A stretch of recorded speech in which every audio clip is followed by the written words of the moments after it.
someday.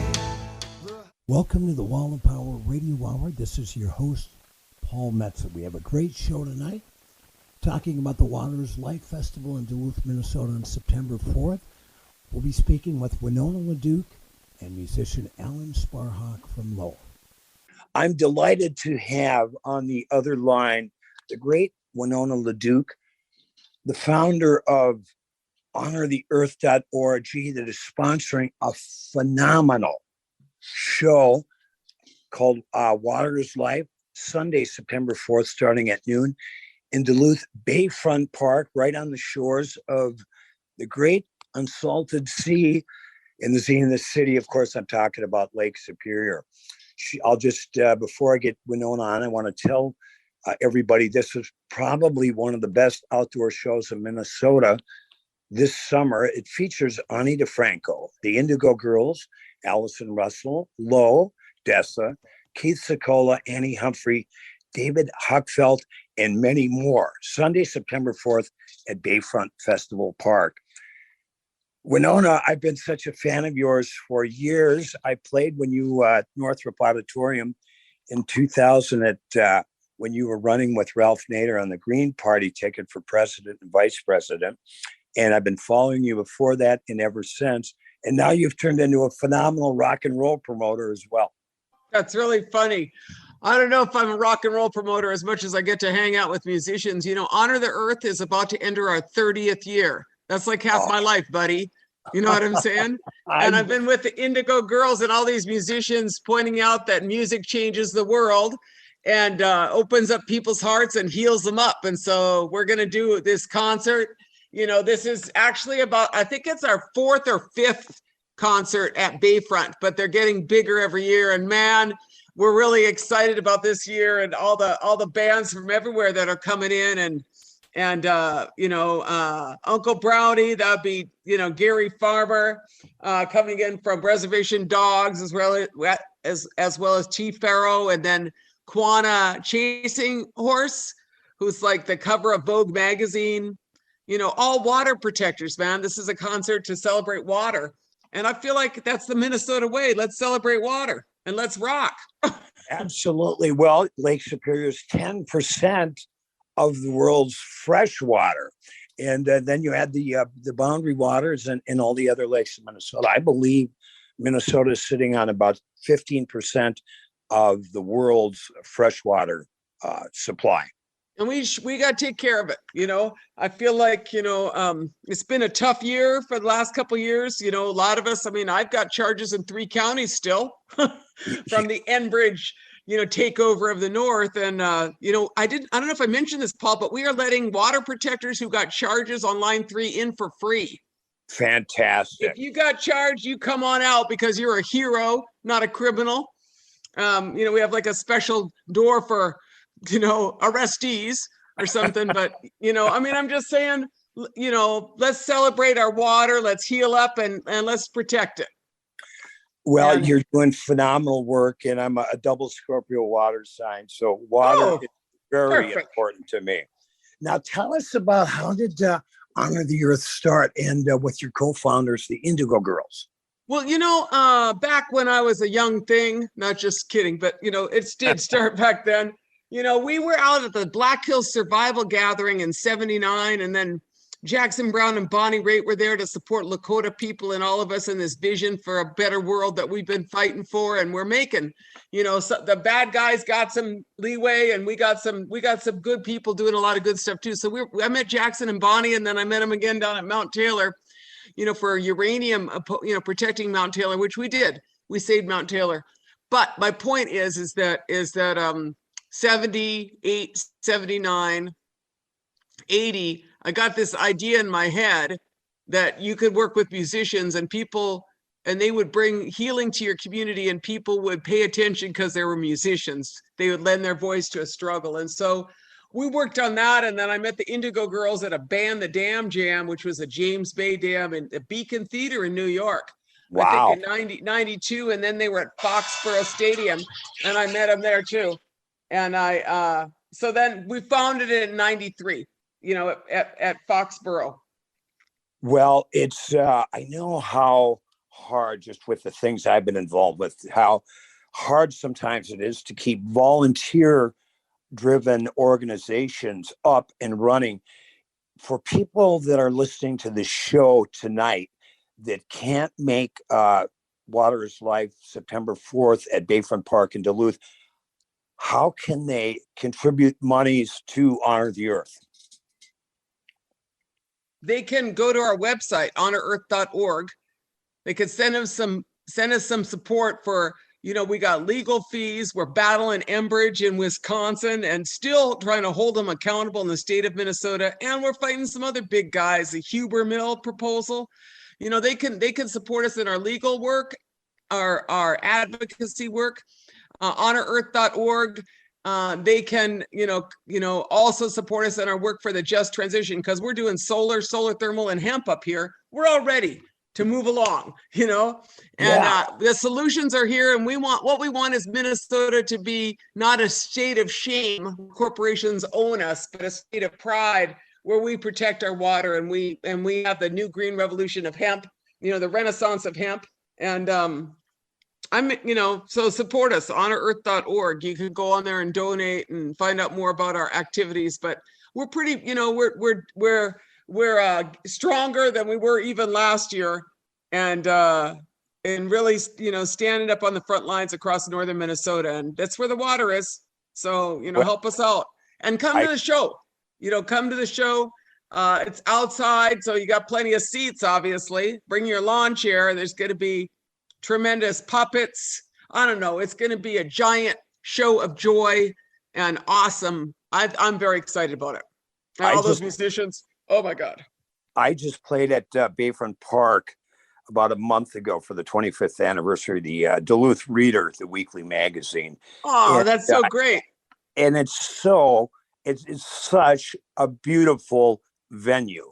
When you're sitting at the stage, you can turn to your right, you can see these ships coming through the harbor.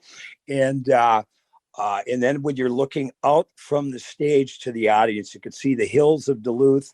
What Bob Dylan used to talk about, walking the hills of old Duluth, and there's really no finer outdoor venue in Minnesota.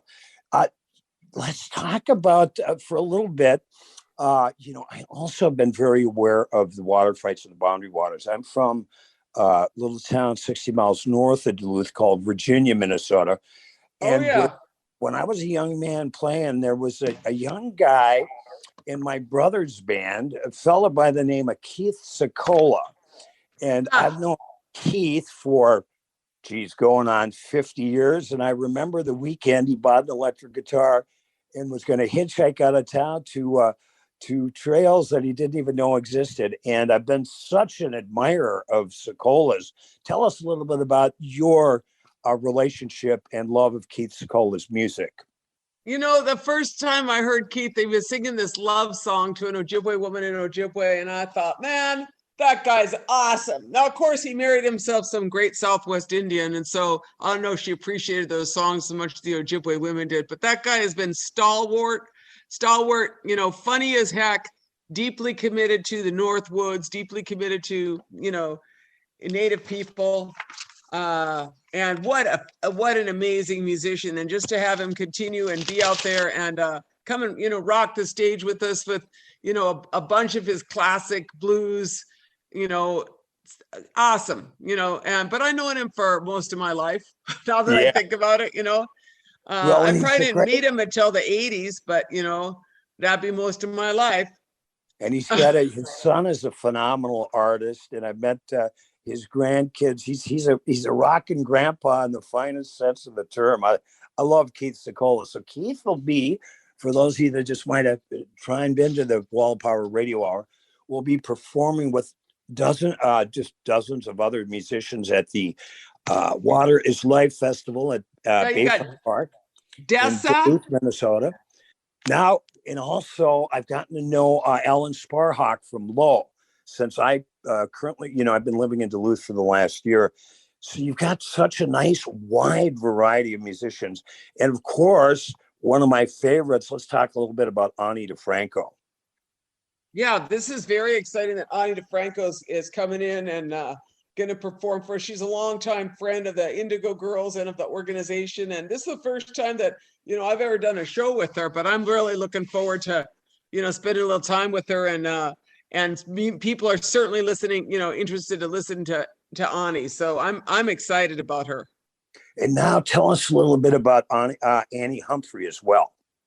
Yeah, Annie is from Leech Lake Reservation, and she has some NAMIs. I mean, she's a really amazing native folk singer, blues singer, but really has a wide collection of, just really thoughtful writing, passion, and just, just a stunning lyrics and a stunning voice, and I remember doing this show with her, and David Crosby was there.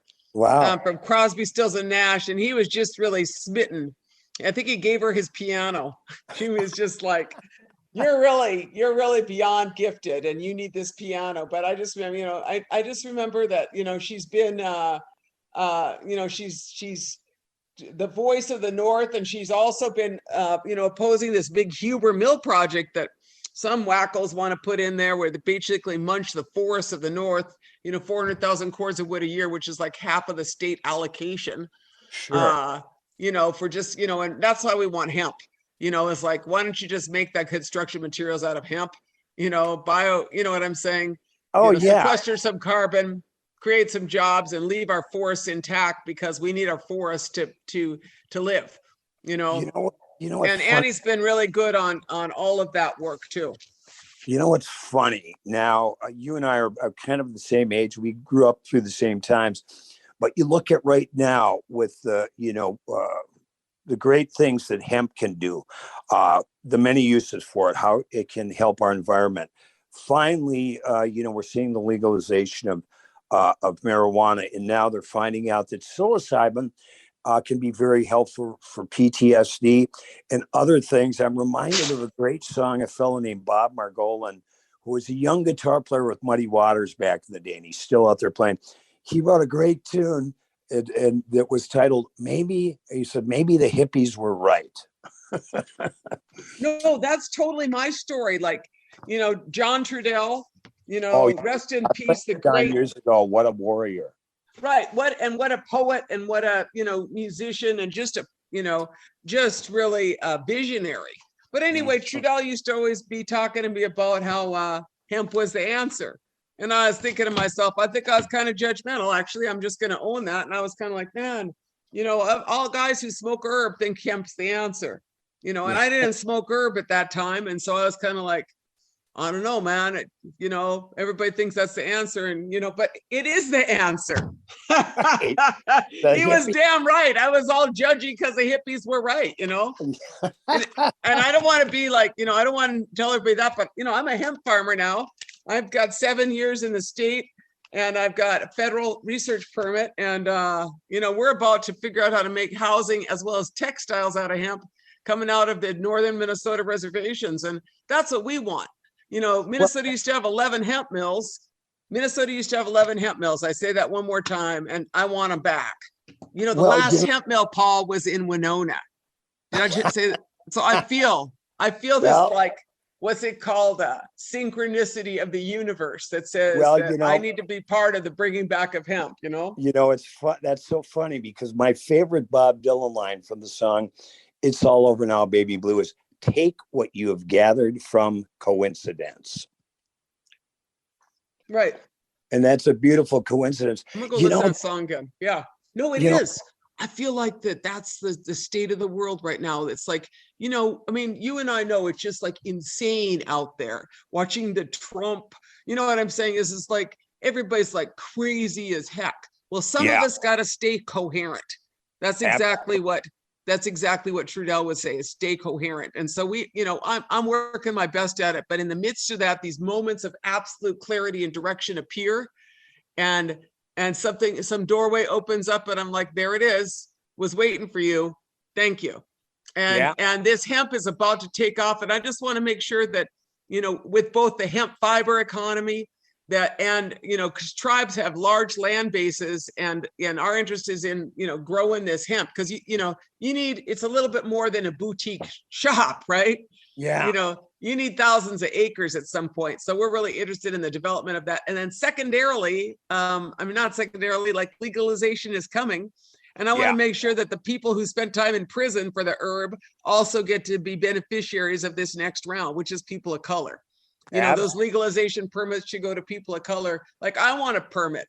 I want a permit for a dispensary, and I just, so my point is that, just kind of exemplifying the fact that Native people, and people of color need to be in this economy. Like we didn't like the last 4 economies of slavery, of extraction, green revolution. I didn't like any of those. They really laid to waste a lot.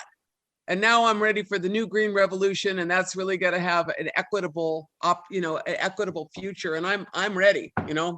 Now, Winona, I'm a big. I do about 2 pots of coffee a day. You've got your hands in some coffee as well, right? Right. We have a coffee roasting company up here, Spotted Horse Coffees. You really got to want to order from us, or I shouldn't say that. Like we drink most of the coffee and then we sell some. I have to say most of us consume right here on the reservation, but we're about to scale up a little bit because good coffee is important to everybody. And drinking some myself, I actually went to the other side of the lake where the roaster is this morning. I was like, there's no coffee in this house. What is with us? Well, the one thing. My one addiction, I'm sticking to it too. I have my engineer, John. Uh-huh. I have my engineer, John Yellow Cloud Saristo. He'll tell you who he's about. He's got a question for you. All right, tell Winona who you are and your question and where you're from. Hey, Winona. I'm from Fond du Lac. I'm Anishinaabe. I'm Finnish Anishinaabe. And my name is Ozawanakwet, which is Yellow Cloud. And the question I have is, as a descendant, not an enrollee, how do you see the change between blood quantum to the lineage-based enrollment affecting the Indian country and the constituency of the Native people? Let me just be clear. Like, I think you should be Native. I'm really not a blood quantum person. Right. I don't support it, but I feel like we should go for citizenship. You know what I'm saying? Is like, what's your language? You got to have a U.S. citizenship thing. I couldn't even pass that these days. What they ask immigrants, right? Well, where's our Anishinaabe citizenship thing? Who's your clan? What are your treaties? Do you know what I'm saying? Totally understand. Language. Because I feel like that we need to go to descendancy. I'm not I'm a tribal enrolled member, but I got the same problems other people do. Like my tribal people, my descendants are enrolled in different tribes, Right. Because I'm just less than half Ojibwe. I'm half Jewish and half Ojibwe, right? And but to make a long story short, that means that my kids are not enrollable at White Earth. Totally understand. But they're all more Indian than me. Quote, quote, you know what I'm saying? They're all like their dads were the full bloods, right? But so to me, that's all like crazy stuff. That's like way too much personal information for everybody in the world. But my point is that not a supporter of blood quantum. You should be able to like at least collect all your Indian blood. You know what I'm saying? Because they don't even treat that. But I just feel like that we need to go to like a citizenship and a descendancy, but I'd like to keep keep our Indian people strong. And I think that that's language and culture as well as blood. Oh, miigwech. That's great to hear. I love it. Yeah. I mean, and I'm listening to people talk about this because, like I'm like, probably more astute on energy policy than on enrollment. But, I'm with everybody else. I'm like, I'm a tribal member and I don't want less Indians. I want more, Winona, I know you're a busy human being. I've got a few more questions for you. There's a guy. I got a couple minutes and then I got to roll, I think, but I'm in. Yeah. Okay. Quick question. A guy named Charles Pierce, who I've been on my radio show several times, writes for Esquire.com, and he just had an interesting article. He's written about a lot, how water is the next oil. And he was talking about how the Saudis in Arizona are buying land that they raise alfalfa on. They're buying alfalfa for their cows, but it's such a pressure on the aquifers down in Arizona. And what do you feel, whether it's people wanting to ship water from Lake Superior to other parts of the country? What do you feel about how do we protect what we have? How do we protect what we have in terms of what?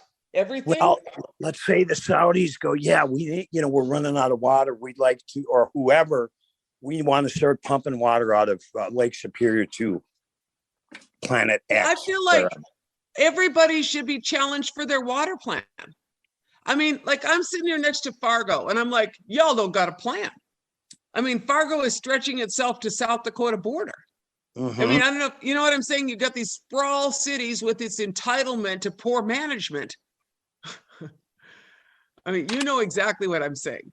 Yeah, I do. There's no solar, there's no catchment, there's no nothing. And so we need to like really have a Green New Deal or a set of green plans that make things more efficient, right? Yeah. And then act, and then we act better. Then just say no. You got to protect the water. I mean, that's well put. Now you have now I could take that argument to the next bar when I start talking to somebody about that. I want to thank Winona LaDuke. She's the founder of honortheearth.org. Send them money. They're doing great work on behalf of everybody. The big show, Water is Life, Sunday, September 4th at Bayfront Park. Go to honortheearth.org. You can find more about it or just Google Water is Life, Duluth, Minnesota. I look forward to seeing you on that Sunday, Winona. Thanks for all your great work. And of course, give my best to my old neighbor, Carrie Pickett. I will. And I'm glad that you're up there in Duluth. So I'll be looking forward to seeing you, Paul. And we'll have to do more stuff together now that I know you've come to the north, the deep north, as we call it. Oh, right? Yeah. I mean, Minneapolis was fun, but the deep north needs more people who are enlightened and kind. Yeah, that's for sure. I returned from whence I came. Welcome back to the Wall and Power Radio Hour. This is your host, Paul Metsa, and now we're going to chat with Alan Sparhawk from Low. Al, how are you this afternoon? I'm doing great. I'm on the hill here. I'm actually looking at the lake and enjoying the last of the summer here. The last festivities of summer. It is gorgeous out today. Say, how long have you lived in Duluth? I'd say since about 87. Yeah, came here after high school, grew up in northwest Minnesota over by Bemidji and Red Lake, and came here for school and ended up staying. My mother was born in Black Duck, and she would have been 93 years old today. So I got to wish her a happy heavenly birthday to my mother, Bessie. Yeah. Happy birthday, and don't hit any deer. Yeah, right. A lot of them out there. Al, that's how we say I love you in the northern Minnesota. Don't hit any deer. Deer. So Al, what is let's just talk about Lake Superior as a metaphysical force. What is it meant to you, and has it influenced your music at all? Oh, I think for sure. Coming kind of from a rural area and kind of having a little already sort of used to growing up with some space, a little bit of emptiness here and there, coming to Duluth and kind of having, essentially being in the biggest city that I'd ever been in, at least up to that point when I came here. But at the same time, having that lake there, just about anywhere you go, you know where that lake is. You kind of look at it, depending on where you're standing, of course, you can see out there and you see the horizon, as it disappears towards the north. And I don't know, there's something about that. There's something anchoring about having sort of that open emptiness. I think there's also something about sort of the energy. Obviously water conducts and holds electricity and energy and sort of a charge, immediately. It's sort of the water, if you're touching the water, you're connected with you're connected with essentially the whole world, And on kind of a energy level, because the water's everywhere and it's all connected. And this far inland, to have kind of a large body like that, I think is unique and rare, especially the fact that it is then connected back out, to the oceans. And but yeah, I don't know, that it's always been an anchor for me, so to speak. I guess that's a good word for it. It's like a wall that's back there that you can lean up against when you're putting up your fight with the universe. yeah, right. And I've always, I love. I saw Duluth characterized as the Zenith City by the unsalted sea. And I've always been in love with Lake Superior. When you drive in, I lived in Minneapolis for 40 years, and when I play in Duluth, I always love coming over that hill and seeing the water for the first time. When I was down in Nashville in April, when I left, it was still iced over. When I came back a week later, it was all nothing but just beautiful blue. And it's just, for me, it's always been a magnet of sorts. And now that I've been living here for a little over a year, and take the dog down by the lake for a walk, you can almost feel this hum or something. Like it's communicating with you in a very deep sort of way. What? Tell us. The vibration.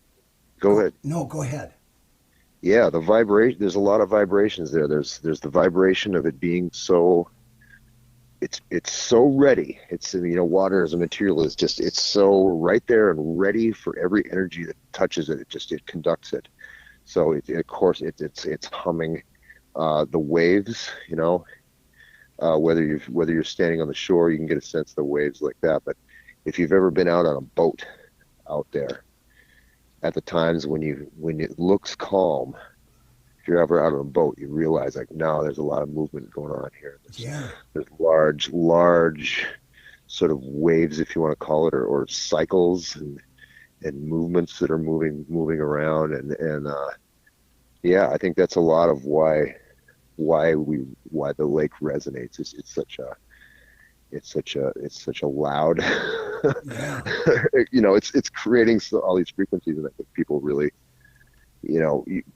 at the very least, you recognize it a little bit, you get used to it, and you sort of feel a little difference when it's not there, or you feel the difference when you're away, and then you come to it, like I said, see that lake, or even go down to the shore, with your dog or whatever. There's something about even just touching that and sort of having those frequencies coming at you. Yeah, it's a lot. The universe speaks pretty clearly through big chunks of water. It's pure magic, really, is what it is. And you absolutely. You get a feel when you see those, when you walk along the shore and you see all those finely smooth stones, the big rocks and the little rocks that you might grab and skip. You get a feel of, we as humans are only here for a short amount of time. Absolutely. And that lake's been there for tens of thousands of years. When we were chatting, when we got together a couple of months ago up on Central Hillside, you were talking about, you explained to me a little bit about, and if you do it again, about the glaciers that would run down from the top of the hill down to the lake. Let's talk about that a little bit. Yeah. Really interesting. Along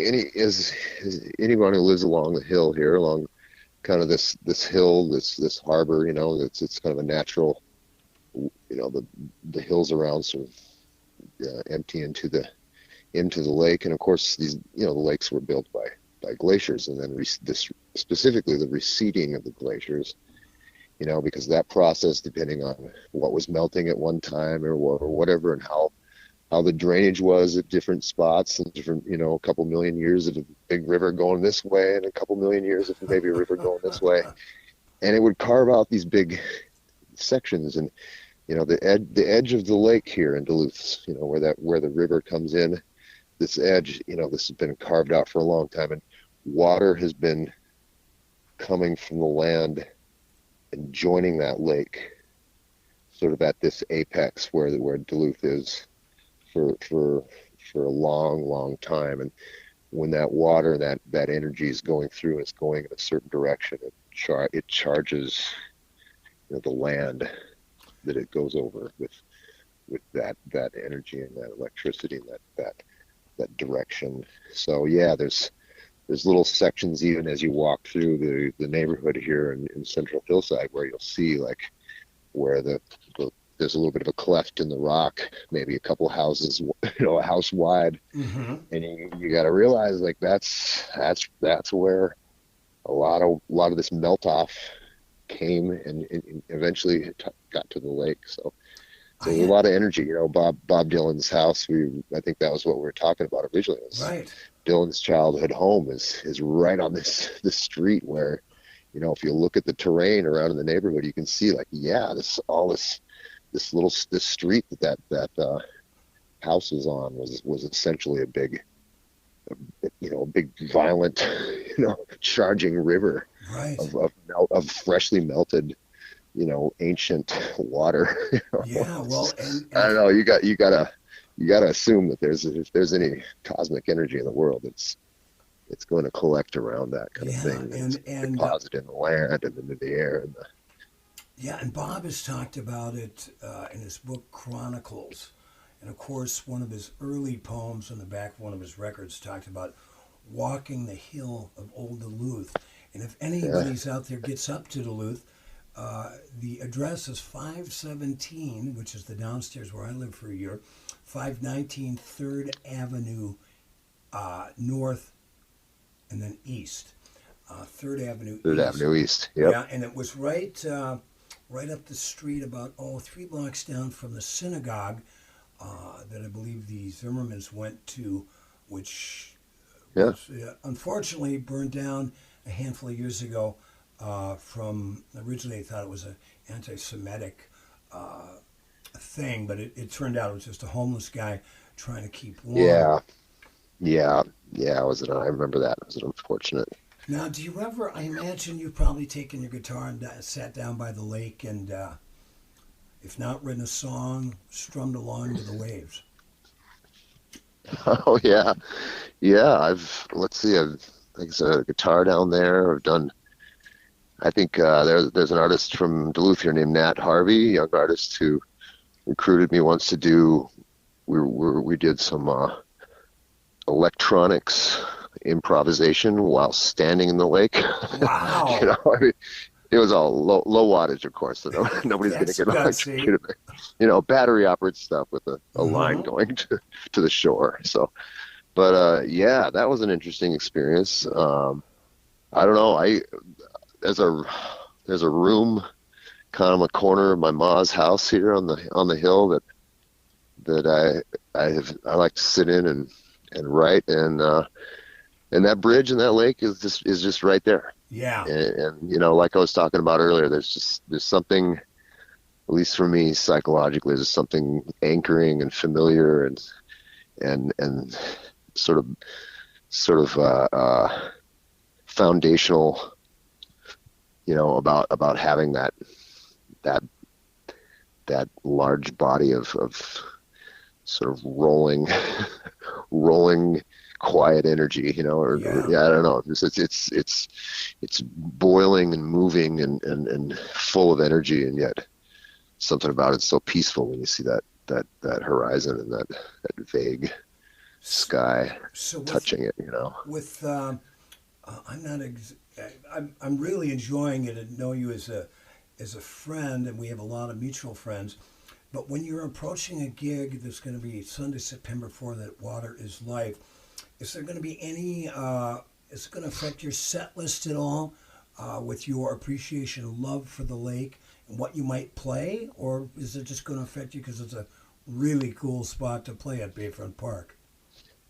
Well, I don't know. We've been working on, we've been playing actually a lot of our newest stuff There's actually a song on our newest record called "Disappearing," Mm-hmm. and the song is actually kind of a little bit. There's a couple lines in there that are about that disappear. Actually, and I think the line is that disappearing horizon. It brings cold comfort to my soul. Yeah. Kind of goes on, but to me, that's an ode to the lake, and it's the song is a small attempt at trying to recreate the vastness of, Right. of the lake, in a small human way. But we've got a song about it, and the lake, water, and it comes up a lot actually in my songwriting, and I don't know. Well, I knew you were just the guy to talk to for this episode on the Wall of Power Radio Hour, and these are exactly the things I was hoping you would talk about. Now there's it's really a strong lineup. Have you played with some of these musicians before? Yeah. Joe, I've heard that Joe Rainey is playing. He's a First Nation native from, I think he's just over from Wisconsin, but he just put out a record I think that is really amazing, and some of the most challenging and sort of forward thinking, I think, use of native traditional music, drumming and singing. We actually were in the studio. We were actually in the same studio one time with when the Indigo Girls were finishing up a mix on something. So I don't know. They've been around a long time. I think it'd be cool to run into them, say hello. But there's a lot of stuff going on. Galen Lee's playing. I haven't seen Galen play for a good couple of years, so that'll be good. I've never heard her live. I've heard her recordings. Didn't you do at least a song, if not a record, with Galen? Yeah, we did an EP together, a group called Murder of Crows. Right. And we did an EP, I guess, a number of years back, and she's she plays violin, writes songs, sings, does looping with her violin, kind of some real intense, kind of orchestration while using looping. She does stuff with bands. She just got done doing some soundtrack work for a New York Broadway showing of Macbeth. Oh wow! And that was a big deal. It was kind of a big thing that happened to her this last year, and she was down doing music for it. That was a pretty big deal. So I don't know. Yeah, there's a lot of cool things. People hanging, do their stuff, get little chances here and there. Yeah. Get to run into each other and say hello once in a while. It's fun. So now is what's Low working on? Are you in the studio at all? Working on any new stuff? You're writing what's Alan Sparhawk? I'm kind of writing a little bit. I've been working on a little bit with my son. My son's a musician. And, oh, nice. He's starting to kind of like writing stuff. So I'm kind of working with him and trying to help him learn some of the tools. But Low's doing this. We have a show in LA about a week later. Cool. And we're kind of, I don't know, actually honestly we're going about month to month right now because my wife's health's been sort of up in the air, and we're kind of going month to month with that right now and seeing what we're able to do and what we can't. But we've had a really good year so far, and luckily came out of the pandemic with a record that we were really happy with, and we were able to do quite a few shows earlier this year. So we've been really lucky. Fantastic. Where are you playing out in LA? There's a festival originally from Spain called Primavera. Okay. And they are expanding and doing a version of that in LA and in, I think, Mexico City. So we're playing the LA one and see how it goes. Well, I'm sure it'll go swimmingly well, as they say. if I could grab a water term. Hal, I'm so delighted to get to know you and so delighted to have this conversation today. Really looking Me too. really looking forward to seeing you. And, one of these days we got to grab the dogs and the guitars and get down to a nice spot where we can sit down and serenade the lake. Sing to the lake. Yeah. Sing Put to the water. some vibrations in onto it. Somewhere out on the ocean,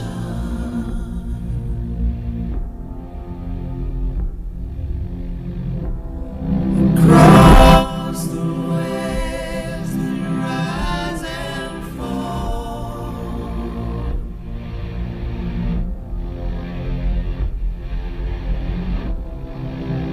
deep beyond imagination.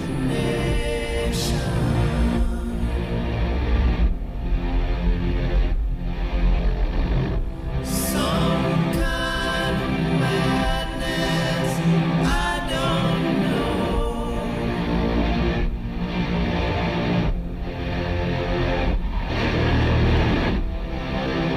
Every time I see that ship go out,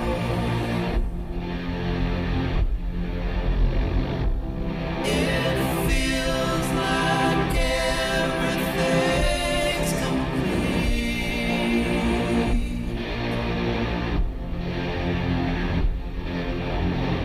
But somebody somewhere is waiting.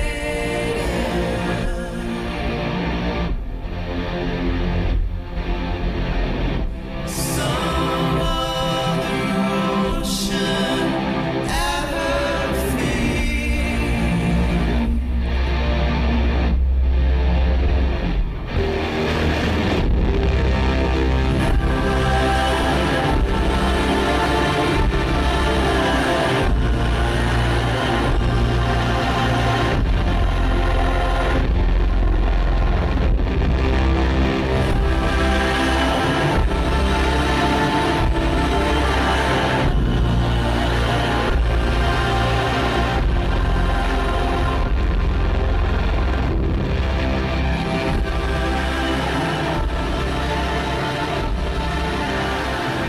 Thanks for listening to the Wall of Power Radio Hour.